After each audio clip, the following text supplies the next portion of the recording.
Assalamualaikum warahmatullahi wabarakatuh. Alhamdulillahi rabbil alamin wa bihi nasta'inu ala umurid dunya waddin. Asyhadu an la ilaha illallah wahdahu la syarikalah al-malikul haqqul mubin wa asyhadu anna Muhammadan abduhu wa rasuluhu shadiqul wa'dil amin. Allahumma salli wa sallim wa barik ala sayyidina Muhammadin nabiyil karim wa ala alihi wa ashabihi wa man tabi'ahum bi ihsanin ila yaumiddin, amma ba'd. Qala Allah ta'ala fil Qur'anil Karim, a'udzu billahi minasyaitonir rajim, bismillahirrahmanirrahim. Syahrul Ramadan alladzi unzila fihil Qur'an hudan linnas wa bayyinatin minal huda wal furqan. Faman syahida minkumus syahra falyasum. Wa qala Nabiyyu sallallahu alaihi wasallam, as-siyamu wal Qur'an yashfa'ani lil 'abdi yaumal qiyamah. Shadaqallahul 'azim wa shadaqa rasuluhun nabiyul karim wa nahnu 'ala dzalika minasyahidin walhamdulillahi rabbil alamin. Hadirin hadirat jamaah Masjid Al-Ikhlas Tegal Turi yang berbahagia rahimakumullah. Terlebih dahulu marilah kita bersama-sama mengaturkan puja puji syukur kehadirat Allah Subhanahu wa taala atas limpahan nikmat dan karunia-Nya mempertemukan kita dalam suasana yang membahagiakan ini di bulan Ramadan tahun 1441 Hijriah. Teriring satu harapan, mudah-mudahan pertemuan ini dari awal sampai akhir akan menyebabkan turunnya rahmat dan ridho dari Allah untuk kita semuanya, sehingga kita akan tetap sehat menjalankan ibadah puasa di bulan Ramadan ini sampai akhir dengan mengharapkan ridho dari Allah Subhanahu wa taala. Salawat teriring salam mudah-mudahan selalu dilimpahkan oleh Allah pada junjungan kita Rasulullah Muhammad sallallahu alaihi wasallam, keluarga, sahabat dan seluruh penerus risalahnya. Tentu kita berharap selaku umatnya akan mendapatkan syafaat dari beliau di hari kiamat kelak. Hadirin hadirat yang saya hormati rahimakumullah, pada kesempatan yang teramat singkat ini saya akan mencoba mengajak hadirin hadirat sekalian untuk merenungkan sebuah tema yang sangat sederhana, bahwa puasa dan Al-Quran itu bekerja sama dunia dan akhirat. Jamaah Masjid Al-Ikhlas Tegal Turi yang berbahagia rahimakumullah.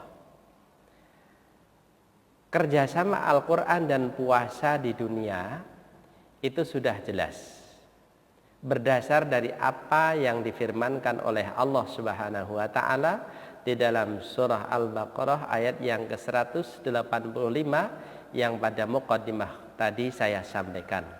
A'udzu billahi minasyaitonir rajim.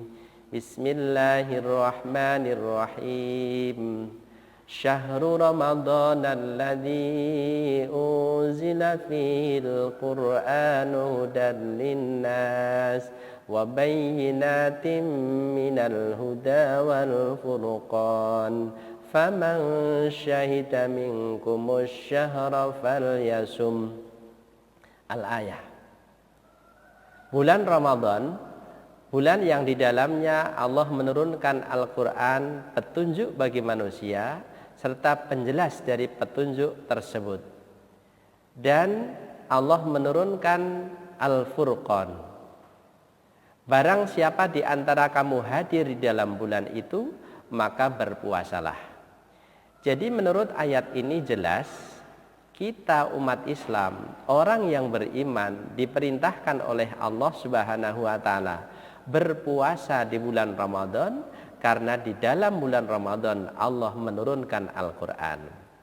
Maka para ulama bersepakat, seandainya Al-Quran itu diturunkan oleh Allah di luar bulan Ramadan, maka kemungkinan besar kita pun akan diperintahkan oleh Allah berpuasa sebagai bentuk penghormatannya kita atas turunnya Al-Quran di dalam bulan-bulan itu.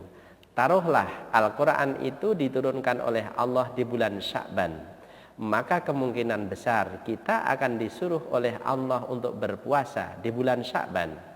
Atau mungkin Allah menurunkan Al-Quran itu di bulan Syawal, maka kemungkinan besar kita akan disuruh oleh Allah berpuasa di bulan Syawal. Jamaah Masjid Al-Ikhlas Tegal Turi yang berbahagia rahimakumullah, kita akan membuat sebuah analog sederhana terlebih dahulu. Sebuah waktu itu dimuliakan oleh Allah karena dilatar belakangi sebuah peristiwa yang terjadi. Sebagai contoh, mengapa orang Indonesia itu mengistimewakan bulan Agustus? Karena di bulan Agustus terjadi sebuah peristiwa besar yang menentukan perpolitikan negara. Kita tahu tanggal 17 Agustus 1945 negara Indonesia memproklamasikan kemerdekaannya. Maka setiap tanggal 17 Agustus di tahun berapapun setelahnya itu menjadi sebuah waktu yang sangat istimewa untuk kita semuanya. Begitu juga dengan bulan Ramadan. Bulan Ramadan itu dimuliakan oleh Allah, diagungkan oleh Allah, dan kita pun disuruh mengagungkan karena di dalam bulan Ramadan Allah menurunkan Al-Quranul Karim. Maka sebagai bentuk penghormatannya Allah memerintahkan kepada kita semua berpuasa di bulan Ramadan. Maka Allah Subhanahu wa taala berfirman, A'udzu billahi minasyaitonir rajim. Ya ayyuhalladzina amanu kutiba alaikumusyamu kama kutiba 'alal ladzina min qablikum la'allakum tattaqun. Wahai orang-orang yang beriman, telah diwajibkan atas kamu berpuasa sebagaimana yang telah diwajibkan oleh Allah pada orang-orang yang beriman sebelum kamu agar kamu bertakwa. Sekali lagi hadirin yang saya hormati rahimakumullah, kita diwajibkan berpuasa di bulan Ramadan sebagai bentuk penghormatan atas turunnya Al-Quranul Karim. Ini yang pertama. Kemudian yang kedua, kerjasama puasa dan Al-Quran di akhirat kelak. Berdasar dari apa yang telah disabdakan oleh baginda Rasulullah Muhammad SAW dalam sebuah hadisnya, Asyamu wal Quran yashfa'ani lil abdi yaumal qiyamah. Puasa dan Al-Quran akan memberikan syafaat kepada hamba Allah besok di hari kiamat. Nah, oleh karena itu jamaah yang saya hormati rahimakumullah, tentu kita akan bertanya, puasa yang bagaimana yang akan memberikan syafaat kepada hamba Allah di hari kiamat? Bacaan Al-Quran yang bagaimana yang akan memberikan syafaat kepada hambanya besok di hari kiamat? Tentu jawabannya adalah, jika seorang hamba berpuasa dengan kualitas terbaik, dan jika seorang hamba membaca Al-Quran dengan bacaan yang terbaik pula.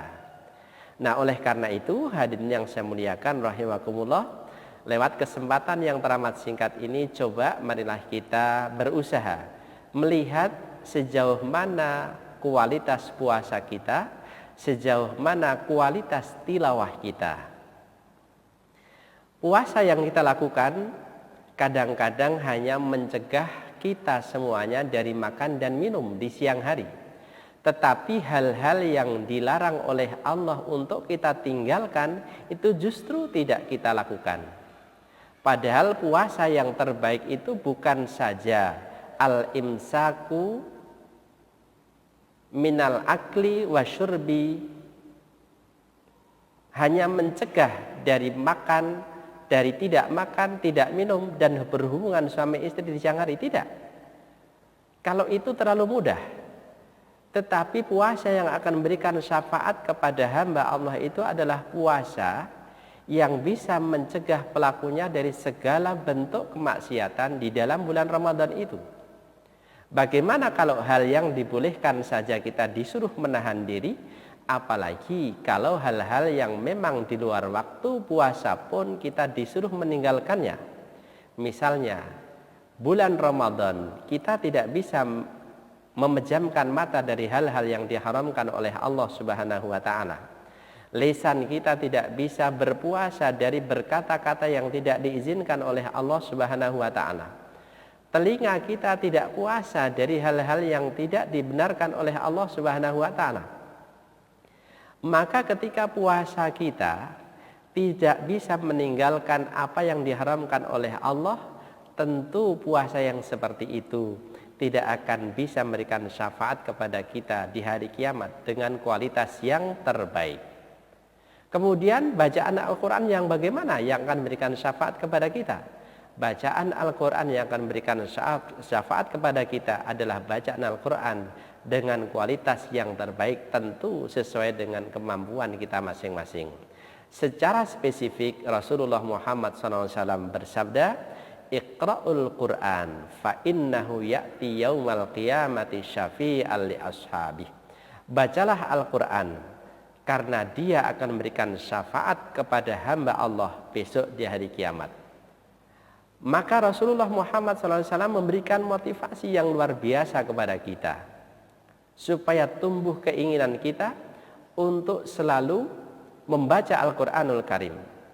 Rasulullah bersabda dalam sebuah hadisnya, "Man qara'a harfam min kitabillah falahu bihi hasanatan wal hasanatu bi asyri amsalihha la aqulu alif lam mim harfun bal alifun harfun wa lamu harfun wa mimu harfun."